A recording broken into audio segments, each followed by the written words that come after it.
Hey everyone, this is Apostle Erica Monet Glenn, and this is Talk Safety to Me, Safety Talk, day 64. So as you guys know, I think I announced the last time that I was at this destination. So this is also, once again, I'm at the funeral home. So it's going to tie into what I have to share today, okay? This is actually a kind of like a PSA, a warning to the women out there. Some of the things that the Lord has been bringing to my attention, especially with some cases that we've been seeing, okay? So this is actually represent to women and men, but mainly women.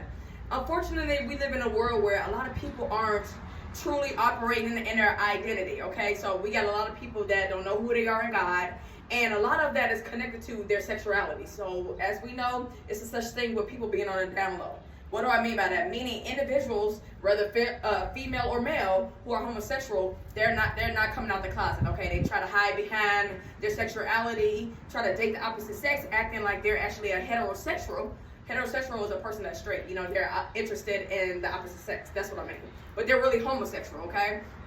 Unfortunately, we live in a demonic world where a lot of these individuals may get connected to, the opposite sex, but it's in order to study them, okay? So I've come across some cases where gentlemen purposely would, try to date a female and act like they're interested in the female, but it was really to just try to gain her trust, okay? Try to learn her identity, her characteristics, her traits, because he deep down inside wanted to be a woman, okay? So a lot of these cases, unfortunately, that we see where, the man, killed his girlfriend, or it was, basically fatal attraction, or vice versa. It could be the female taking out, killing the guy.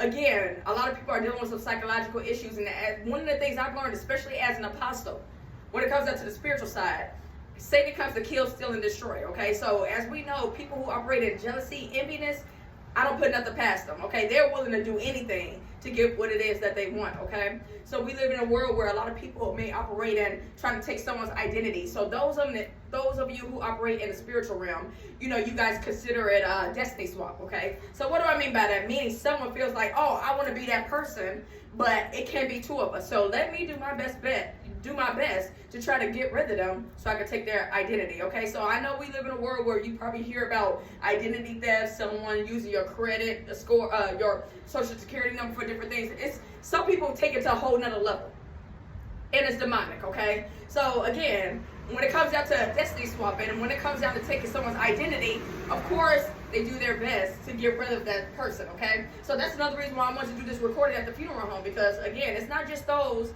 that, that's victimized, that God forbid their lives are taken, but the world we live in now, a lot of people in the world are finding out the who's that's behind all the attacks they've been receiving. The who's behind who's been using their social security number, who's been trying to harm them because of who they are. So some people are, look here, they see red. They're vengeance. They're out here for revenge, meaning people that were preyed on, people that were victimized by these individuals are now looking for these people, okay? Now are doing their best bet to go out and be like, look here, I know what you're doing in my life. I know you're trying to take my identity. I know you're trying to do this. You're trying to turn people against me. You're lying to my job and all that. So now these people are, look here, they see red. They want justice, and they feel like the cops. They feel like the judges, the court system is just failing them. And unfortunately, a lot of people in the cemetery, have been failed by the system, okay, by the criminal system. A lot of these people, if it's their first offense, if it's not too much evidence, a lot of these people just get slapped on the wrist and sent on their way. They may do what? Maybe 1, 2, depending on what it is that they did, a few years in jail? They may be able to have someone pay for their bond. But whatever the case may be, so a lot of these people no, I don't even want to go to the police officers. I don't even want to go to the judicial system, because clearly they don't take it seriously. Clearly, unfortunately, we live in a world where they wait till someone's 6 feet under, someone that is not breathing for them to be like, okay, yeah, this is serious. They were telling the truth. Okay, we should have took this case serious. We should have listened to him or her when they came into the police department, submitted these reports about, okay, an ex or somebody I was dating was stalking me, or someone I know at school, or whatever the case may be is stalking me. Look here, I'm the type of person, I take stalking seriously. If someone is saying that they're being watched and then they're providing evidence, it's no shit. Okay, I understand coincidences, but come on now. It's not always a coincidence. I'm just going to be honest. I don't believe in a coincidence. Because, a great example. Thank you, Holy Ghost. I remember there was one situation when I was in seminary grad school, okay? I was actually going to school at the time to become a family counselor.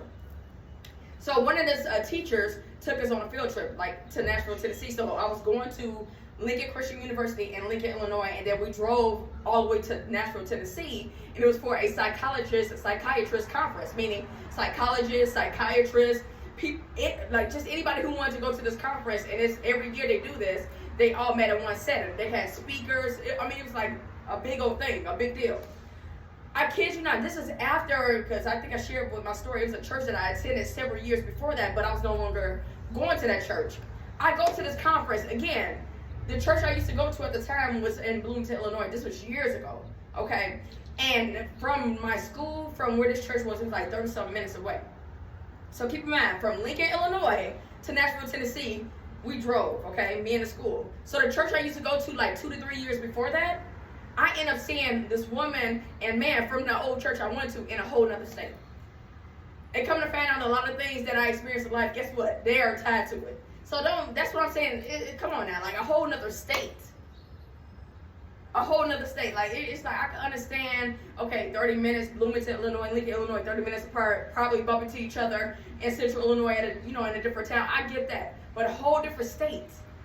Come on.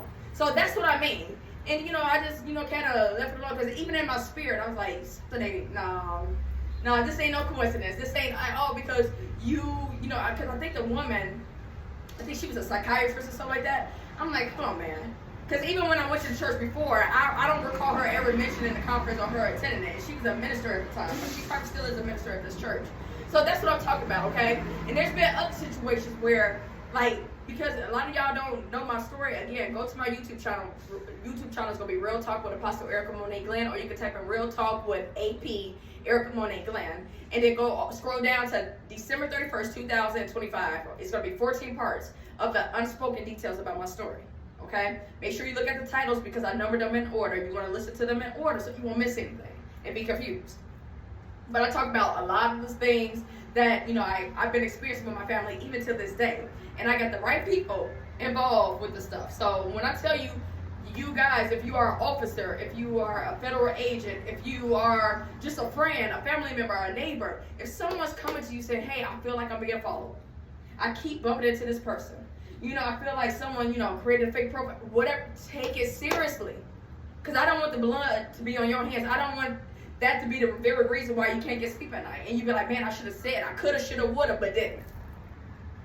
I'm telling you, but this is the type of world we live in, because a lot of these men, and I've met men like that was so on the DL, and they felt like someone was going to expose them. So not only did they target the woman they were trying to be, but then they wanted to try to harm the people who they felt like would expose their identity.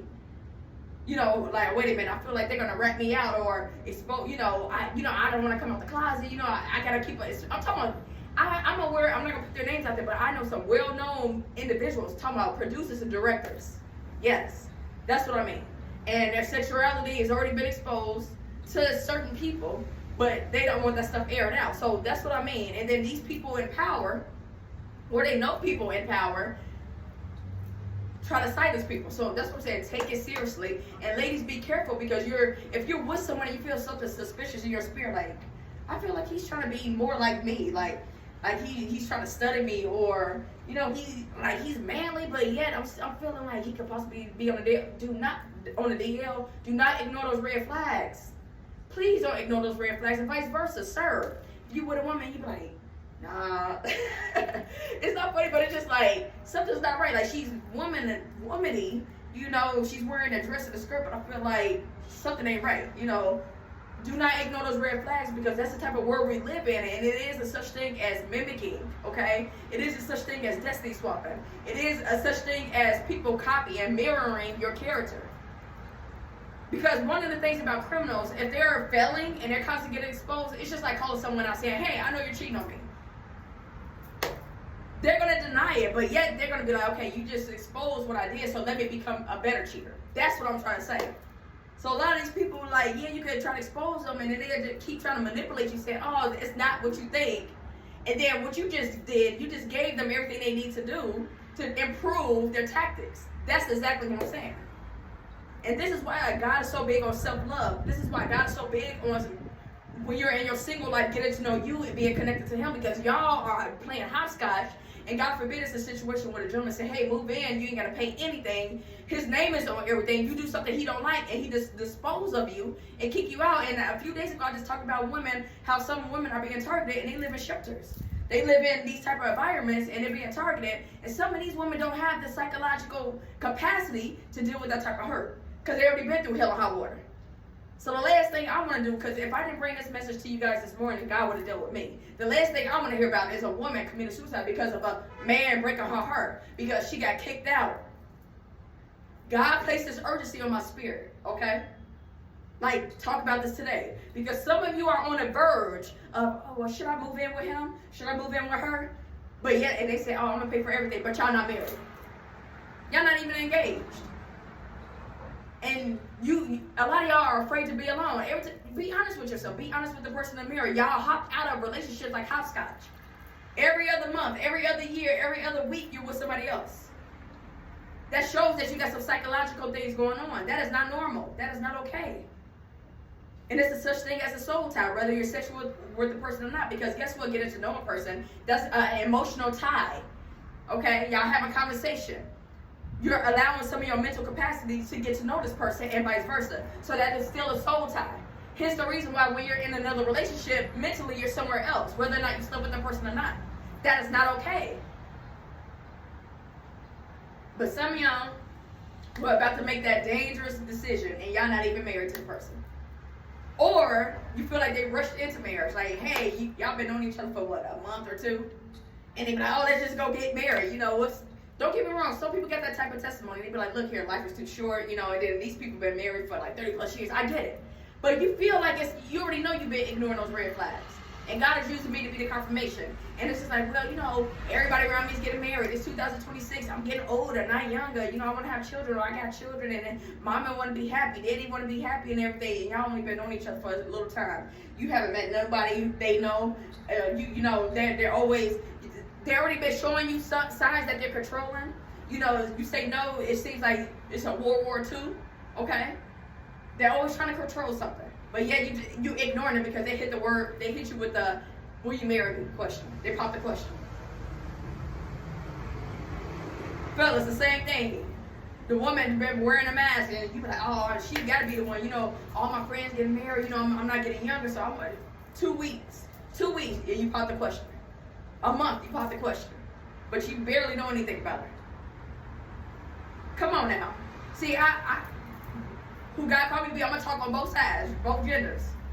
But I definitely wanted to specify for the females because that's what God placed in my spirit, urgency, that some of you ladies, under the sound of my voice, and share this with some of your followers too, are in danger. That's exactly what I'm saying.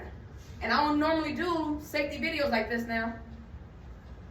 You're about to make a crazy decision and you've been playing hopscotch with these relationships, and this will be the one you can't live past. God forbid. So, yeah, some of y'all got daughters at college or whatever. If you got young ladies in your life, you definitely want to forward this along, because a lot of y'all, I need you to get to know yourself, okay? Get to know yourself, who God is destined you to be. All that jealousy and envy, this trying to compete with other women, because you know y'all do that too with the same sex. Thinking like, oh, I want to be this person, I'm envious of her, or she got something I want, or I feel like she gonna get the man I want. Look here, that's so tacky. As a woman of God, apostle that he's destined me to be, the daughter of the king, a divine woman, I'm calling you tacky to your face. That's tacky. And those are the type of women I do not want around me. Those are the type of women I do not stay around. I don't got time to be around nobody with no jealousy and envy. And don't get me wrong, I'm all about girl power. Meaning I'm going to help straighten your crown. I'm going to encourage you. I'm going to, I'm going to tell you the truth out of love. But if you toxic like that, I don't need to be around you. I can't stand no jealous, envious spirit, whether in a man or female. And I've been around guys that went from liking me, and then I became their enemy, and then come to find out they were on the down low. So I'm speaking from experience. Meaning they wanted to be me rather than be with me. Come on now. Sickening. Demonic. And I'm calling it out. So y'all be careful out there, okay? Because you don't want to end up in a place like this Freedom Round home. Amen? Again, this is Talk Safety to be Safety Talk with Apostle Erica Monet Glenn. Day 64. Yeah, day 64. I'll talk to y'all tomorrow. Be safe out there. Start loving yourself. Get to know yourself. And many of you need to start going to therapy so you can talk to the therapist and find out why it is that you feel like you need to be in a relationship and you feel afraid to be alone, okay? Because guess what? The common denominator is you. It's time to take care of you.